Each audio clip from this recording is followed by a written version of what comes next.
And welcome to Technology Tap. I'm Professor J. Rod. In this episode, Endpoint Security. Let's tap in.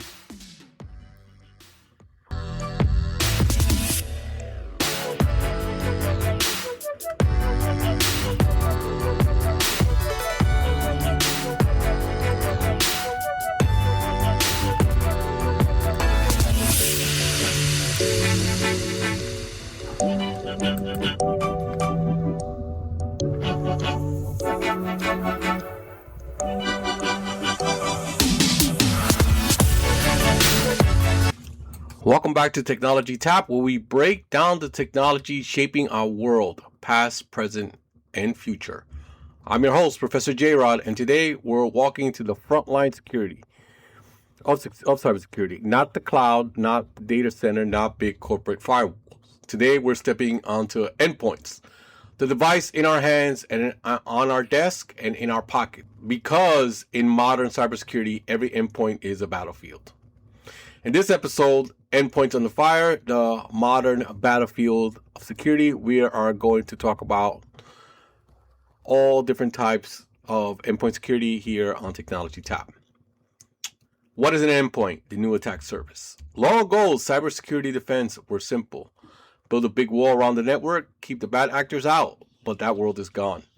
Today, everyone carries a computer, phones, laptops, tablets, smartwatches. Everyone connects. From airports, hotels, coffee shops, classrooms, everyone stores data, photos, contracts, credentials, conversations, and every one of them is an endpoint. Endpoints are now the first target, the weakest link, the richest source of data, and the place where attackers strike first. Attackers don't storm data centers anymore. They phish you, they exploit your phone, they brute force your workstation. They bypass firewalls altogether by going straight to the human and the device. This is why endpoint security is important. Hard coding is the art of taking a device and making it less convenient for the attacker and more secure for the user. Let's break down the fundamentals. 1. Operating system security. Every OS, Windows, Mac, Linux, Android, provides built-in tools for security. But out of the box, systems are often too permissive. Hardening includes applying updates, disabling guest accounts, enforcing password complexity, enabling firewalls, blocking unsigned drivers. A simple patch could have prevented the famous WannaCry ransomware attack. One single patch. But unpatched Windows endpoint made it explode globally. 2. Workstations and servers. Workstations need strong local account policies, software restriction policies, USB control, application allow listing. Servers need even more. No unnecessary services, no GUI when possible, strict RDP controls, hardening network roles. Servers are treasure chests. Workstations are open doors. Both must be fortified. 3. Baseline configurations. Think of these like a golden image. The default secure state. A baseline includes enabled security services, hardening network settings, limited admin accounts, restricted ports, mandatory encryption, pre-configured logging. If something changes, you know immediately because baselines tell you what normal looks like. Number 4, services, ports, and interface. Every open port is a possible attack route. Port 22 SSH. Port 3389 RDP, Port 445 SMB, Port 80 443 web traffic. Attackers scan these constantly. Hardening means close what's not needed, restrict what remains, monitor everything. If hardening is preparation, endpoint protection is defense in action. Let's break down the 5 layers. 1. Segmentation and isolation. Networks that are segmented, they have limited lateral movement, contain infections, protect high-value assets. Example, If finance and marketing are separated, malware and marketing cannot jump to finance. Segmentation saved companies from total collapse during the NotPetya attacks. Isolation saves them today. Number 2, antivirus, anti-malware. Today, AV is AI-driven behavior, based, cloud-powered. It doesn't just look for known signatures. It looks for suspicious behavior, patterns, memory injection, fileless activities. AV is no longer a program. It's a system. Number 3, disk encryption. If your laptop is stolen and it's not encrypted, your data's gone. FDE, full disk encryption, protects everything. BitLocker for Windows, FileVault for Mac OS, iOS automatic encryption, Android FDE. If the hardware is stolen, the data stays protected. 4, patch management. Patch or perish. Unpatched third-party software, Java, Adobe Reader, Chrome, creates more breaches than OS vulnerabilities. Patch management is a life support for the system. Old antivirus was reactive. Advanced protection is predictive. Let's walk through the techniques. Endpoint detection and response. EDR does 4 things. 1, collects data continuously. D, detects abnormal behavior. C, blocks threats. 4, helps analysis investigate. It is the standard for enterprise defense. Extended detection and response. XDR expands EDR across endpoints, networks, cloud services, email, identity. One unified system, one unified alert stream, one unified response engine. User and entity behavior analytics. Instead of scanning for malware, it scans for weird behavior. A user logging in at 3 a.m., a service account downloading gigabytes of files, an employee accessing HR data when they never do. UEBA doesn't just ask, is this malware? It asks, is this normal? HIDS and HIPS. HIDS detects attacks. HIPS blocks attacks. Think of them as smoke detectors and sprinklers. Both are vital. Attacker loves privileges, so the defense is simple. Least privilege. Users only get what they need, no more. No admin rights, no unnecessary installers, no unmonitored privileges. ACL and file permissions. ACL protect files, folders, device, shares. Misconfigured ACLs cause more data leaks than malware ever has. Application allow listing. The most powerful security control in the world is simple. Only approved apps can run. No unknown software, no malicious executions, no shadow IT. Allow listing stops attacks before they start. Monitoring and group policy. Endpoint management tools like Intune, Jamf, group policy, MDMs force security automatically. Humans forget. Systems don't.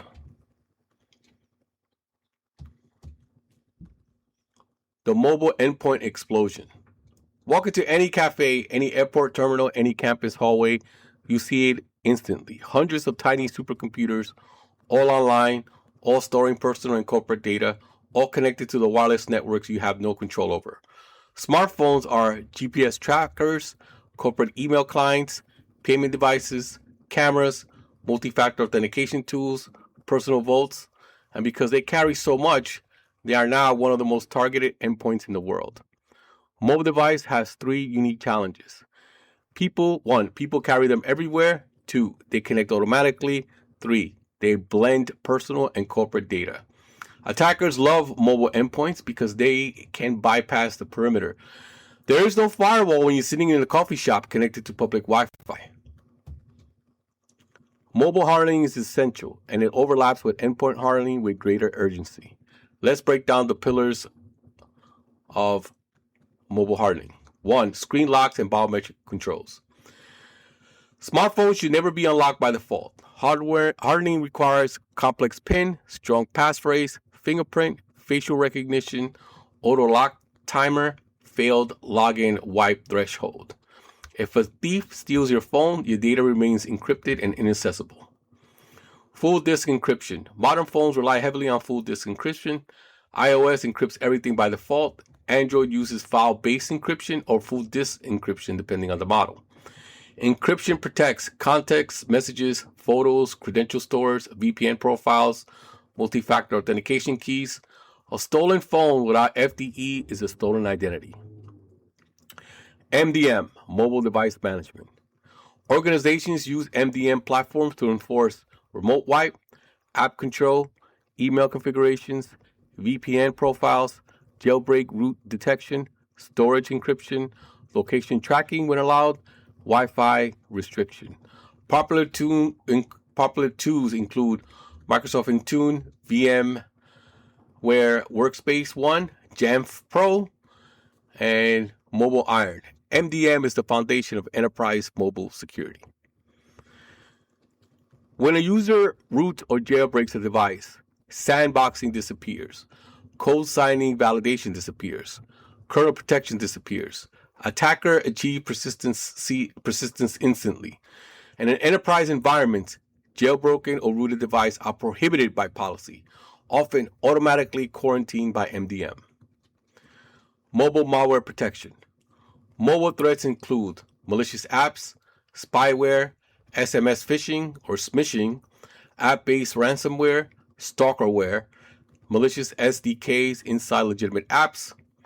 Therefore, mobile OS vendors enforce sandboxing, code signing, store vetting, permission prompts, runtime restrictions. But even with these controls, malware still sneaks in.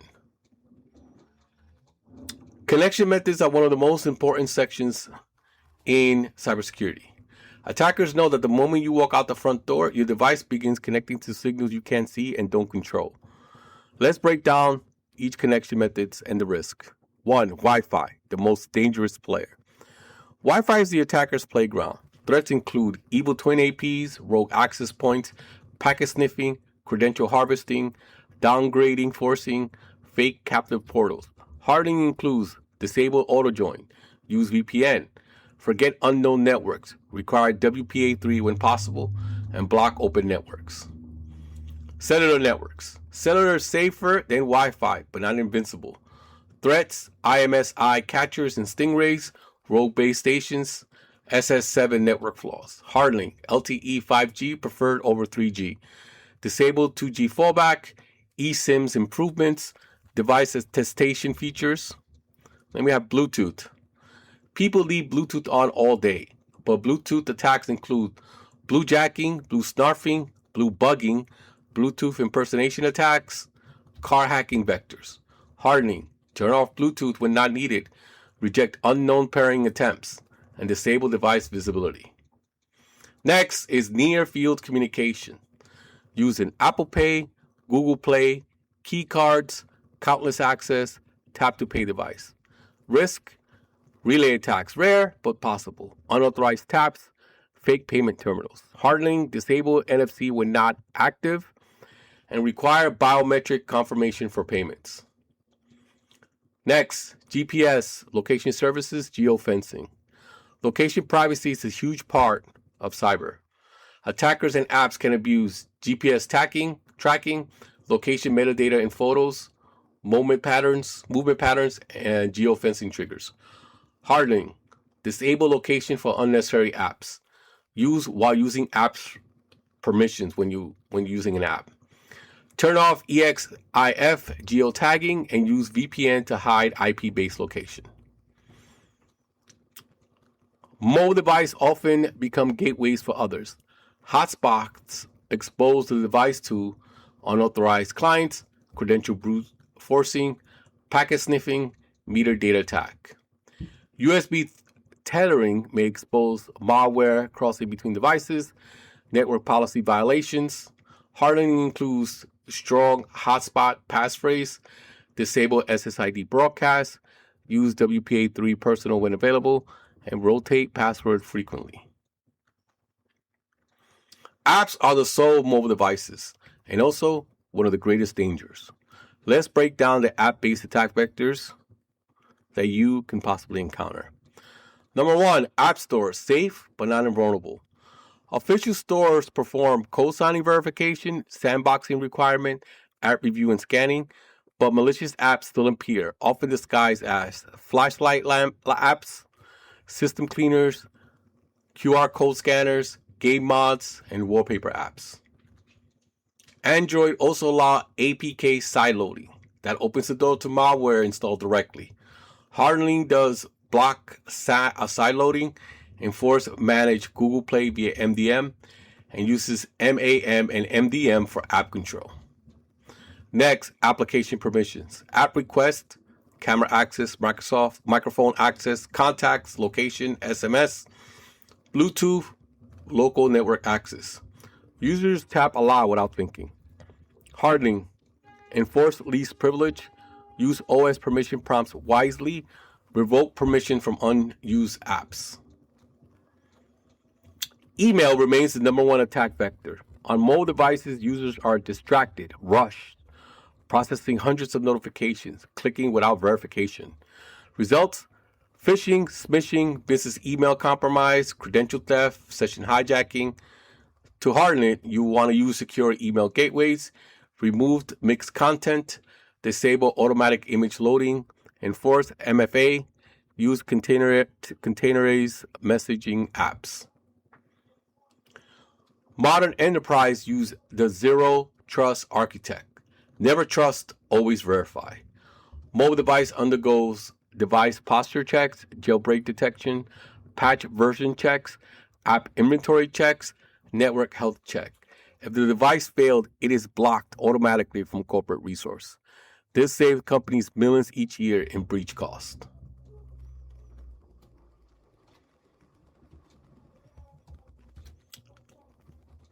Walk into any office. A printer sits in a corner.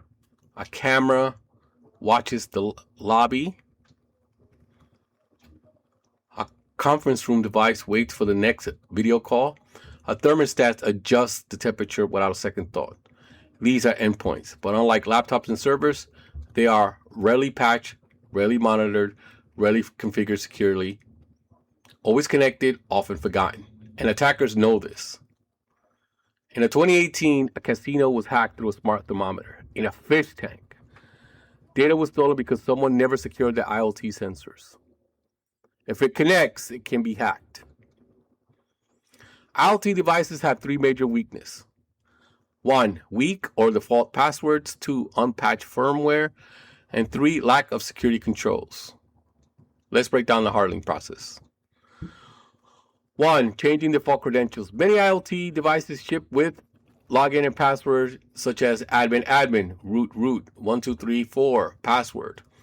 Attackers scan the internet for these. Hardening begins with one action. Change every password. Firmware update. IoT devices often ship vulnerable and stay vulnerable unless patched manually. Hardening includes checking vendor sites, applying signed updates, removing unsupported hardware, and setting firmware update schedules. Network segmentation. The most critical protection, put IoT devices on their own VLAN. This isolates cameras, smart TVs, sensors, thermostats, printers, medical devices. If the attacker breaches IoT, they cannot move laterally to workstations or servers.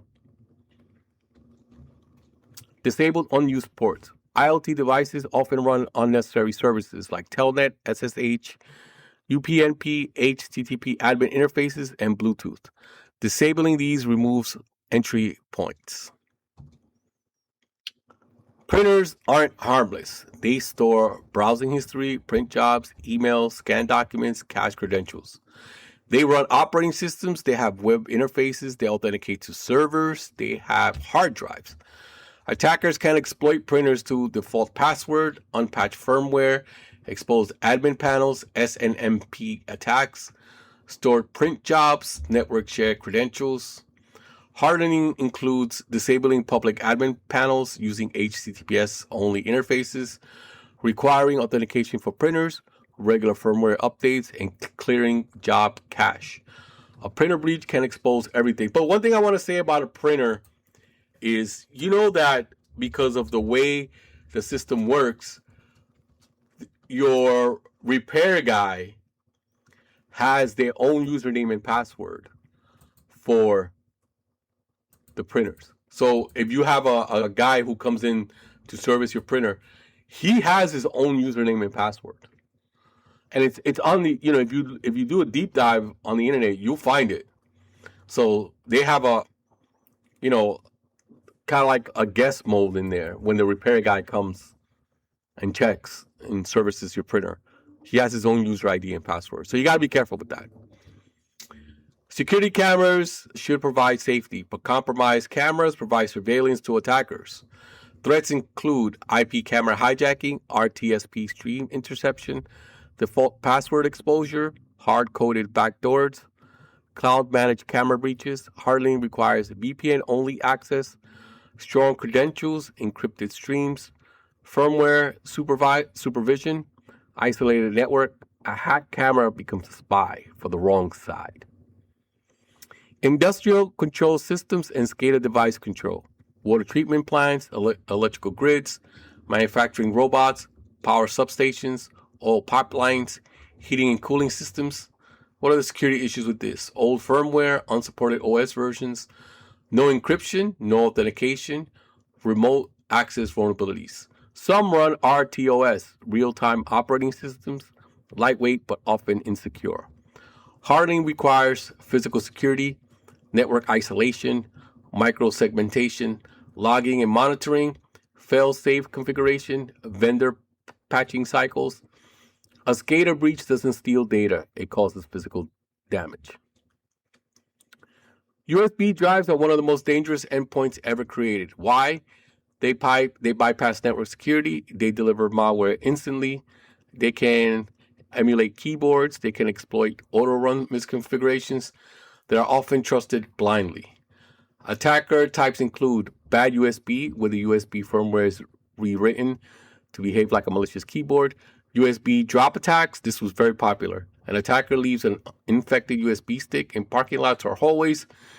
Curiosity does the rest. They used to do this in conventions.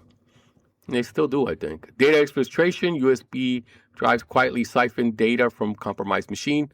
Hardening, disabled USB storage. Use endpoint protection rules. Require encryption. Implement DLP, data loss prevention, and alert unauthorized insertion. The USB port is a front door many organizations forget. Logging turns invisible actions into visible evidence. Endpoints produce logs for authentication, file access, connection attempts, system events, crashes, unexpected reboots, application events. Semi-platforms like Splunk, Sentinel, and QRadar correlate these logs. Without logs, you cannot investigate, you cannot respond, you cannot prove what happened, you cannot prevent reoccurrence. If you didn't log in, it didn't happen. Let me tell you a story built on real events, things removed but lesson unchanged. A mid-sized financial firm received a complaint. A few workstations were running slowly, randomly disconnecting. The security team checked. Antivirus clean, firewall normal, server no alert. Everything looked fine, but one analyst noticed something strange. A printer in the lobby was making repeated outbound connections to an IP address in Eastern Europe. The printer. Not a workstation, not a server, not a phone. A printer. It had default credentials, outdated firmware, open telnet, open FTP, no segmentations. Attacker had gained a foothold, used it as a pivot, hijacked workstation, siphoned data, operated silently. The solution? Segment the network, update the printer, implement the allow listing, deploy EDR, restrict outbound connections. A forgotten endpoint nearly caused a catastrophic breach. Security fails where attention ends. All right, here are our 4 questions. You know how we do it, right? I'll ask you the questions and I'll read it again. Question number 1. A security analysis discovers that a smart thermostat is communicating with an unknown external IP. The device is on the corporate LAN. Which security control will best prevent this lateral movement? A. Application allow listing. B. Network segmentation. C. Full distance encryption, or D. Single sign-on. A security analysis discovered that a smart thermostat is communicating with an unknown external IP. The device is on a corporate LAN. Which security controls will best prevent this lateral movement? A, application allow listing, B, network segmentation, C, full distance encryption, or D, single sign-on. And the answer is, I'll give you 5 seconds. 5, 4, 3, 2, 1. It is B, network segmentations. IoT devices like smart thermostats must be isolated because they often have weak security, run outdated firmware, connect automatically, and can be hijacked. Network segmentation, you could VLAN it or separate network zone. Ensure that if the thermostat is compromised, it cannot laterally move through the LAN, cannot reach workstations or servers. It's confined to a limited network segmentations. This is the exact scenario segmentation resolves. All right, number 2. When technology provides continuously monitoring, behavior analysis, and automated containment on endpoints, which technology provides continuous monitoring, behavior analysis, and automated containment on endpoints? A, EDR, B, VPN, C, NAT, or D, hotspotting. Which technology provides continuously monitoring, behavior analysis, and automated containment on endpoints? A, EDR, B, VPN, C, NAT, or D, hotspotting? It's an easy one to lay up. And the answer is A, EDR. EDR includes real-time telemetry, behavior analysis, threat hunting tools, automated containment, machine learning-based detection. EDR is the modern replacement for basic antivirus. All right, hopefully you are 2 for 2. That's what we love it. We want everybody to go 4 for 4. All right, a user connects to a public cafe Wi-Fi and shortly after their credentials are stolen. Which attack is most likely happening? A, evil twin, B, blue snarfing, C, relay attack, or B, smishing. A user connects to a public cafe Wi-Fi and shortly after their credentials are stolen. Which attack is most likely? A, evil twin, B, blue snarfing, C, relay attack, or D, smishing. I'll give you 5 seconds. 5, 4, 3, 2, 1. And the answer is A, evil twin. And evil twin attacks when an attacker creates a fake Wi-Fi access point. It intimidates a legitimate public Wi-Fi name. Victims connect unknowingly. Traffic passes through the attacker. Man-in-the-middle attack. Credentials and sessions are stolen. That is an evil twin. Of course, blue snarfing is Bluetooth data theft. Relay attack, mostly NFC, or proximity based. And smishing is text messages, right? Unsolicited text message. All right, last one. An Android device is found when an unauthorized app installed from outside the official store. What settings should be disabled to prevent this in the future? A, NFC payments, B, side loading unknown sources, C, location services, or D, screen rotations. An Android device is found when unauthorized apps installed from outside the official store. What settings should be disabled to prevent this in the future? A, NFC payments, B, side loading, C, location services, or D, screen rotations. I think this week the questions have been pretty simple. The answer is B, side loading. Android allows installation of APK files manually through install for unknown sources or allows side loading. This bypasses the security screening of Google Play and is a major malware vector. Disabling these settings ensure apps must originate from trusted sources. I remember when I had a Android phone, I used to do a lot of that side loading, but not anymore. I mean, I didn't get hacked, but you never know. All right. The end is here. We've hardened servers. We protected mobile devices. We secure IoT and industry systems. But the ultimate endpoint is the human being. Humans click links. Humans enter passwords. Humans fall for phishing attacks. Humans bring in their own devices.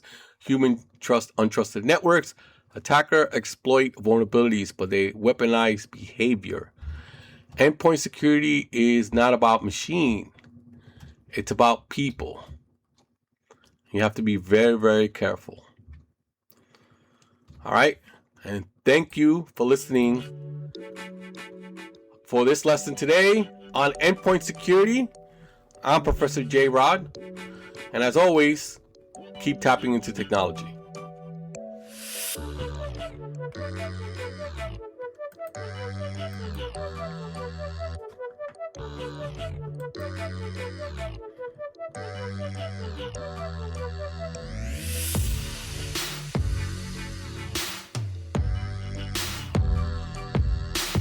This has been a presentation of Little Cha Cha Productions, art by Sarah, music by Joe Kim.